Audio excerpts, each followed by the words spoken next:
CARITAS Nigeria, one of the accredited election observers in the 2023 Nigeria's general elections, has released her final report on the conduct of the election by the Independent National Electoral Commission, Inec. The report, which unravels some of the flaws in the election, also accused Inec of conducting an election that fell short of the expectations of so many electorates in the country, despite the enormous funding and technology deployed for the polls. CTV News was there. The 2023 general elections in Nigeria will go down as one of the most expensive elections to be conducted in Nigeria. With over 300 billion naira invested in the conduct of the polls and the deployment of the state-of-the-art technologies, yet the elections have been adjudged by local and international observers as one of the worst elections in Nigerian history. This time, one of the observers of the elections, CARITAS Nigeria, is presenting her report and stewardship for the 2023 general elections. We are inviting you to the Catholic Secretariat of Nigeria so that we will give our own final statement on the observation of the previous elections. All this is just to say we demand good governance.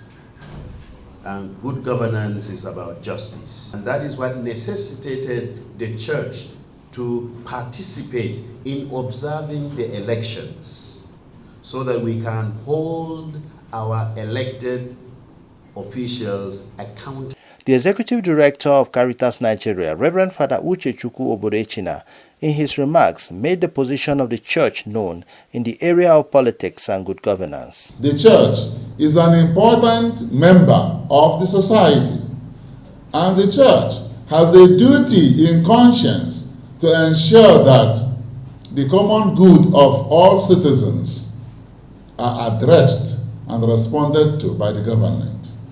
And that is also why the church from time to time and over the years has never been taking the back seat in areas and matters of politics. The church is not apolitical, but the church is not partisan. The church in Nigeria has invested a lot of funds, human and material resources, in the just concluded general elections, whereby she mobilized thousands of her members to take active part in that process that elects her leaders.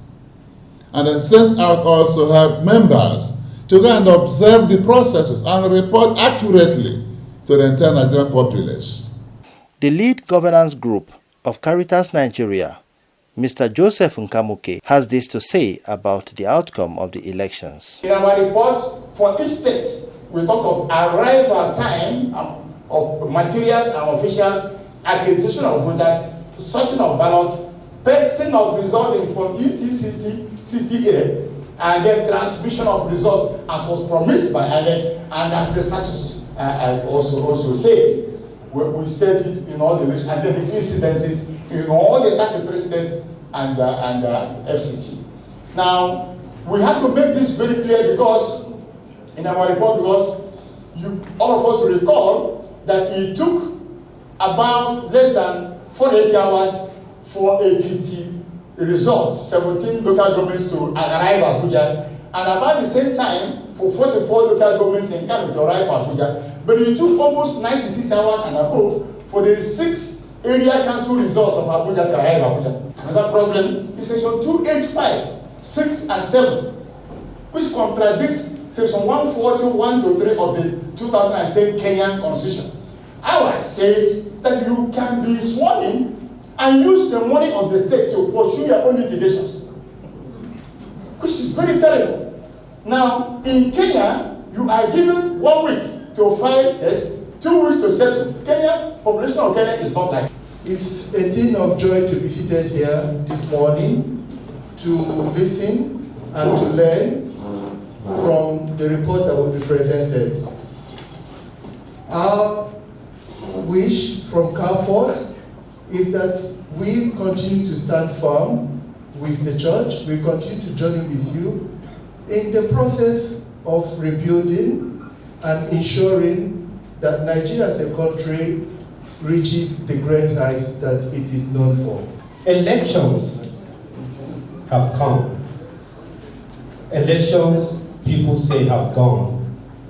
But the reality is left with us today. The struggle for good governance continues. I will say the balloting, the voting is what has ended. But the reality of election is now. It is now that we need to be working together. It is now that we need now to be able to say those people that are representing us, are they doing their job? So monitoring of the activities for transparency, accountability, it is now. And this is now we want to reap the fruit of good governance. It's part of human rights in a democracy. And I appreciate that there are other partners who are supporting tools to observe the elections, to see if they are fair and transparent. And I was very worried before the elections and also during the elections. I'm looking forward to see what is the outcome of this observation and how it will take us, where it will take us, and also the new president and the politics in Nigeria. There are many things we have to worry from abroad, but there are also good things, and I know we have strong partners. They are trying the best for the nation. CARITAS Nigeria made far-reaching recommendations, having identified some of the shortcomings of the 2023 general election. We highly recommend that Inec should apologize to Nigerians for how its officials dashed the hopes of millions of Nigerians by conducting an election that fell short of not only the expectations of most Nigerians, but that of the international community, despite the huge funds approved for the exercise. Bishops' Conference, the Catholic Church in Nigeria, not just for kids, but for youth. In Abuja, Tony Abba, CTV News.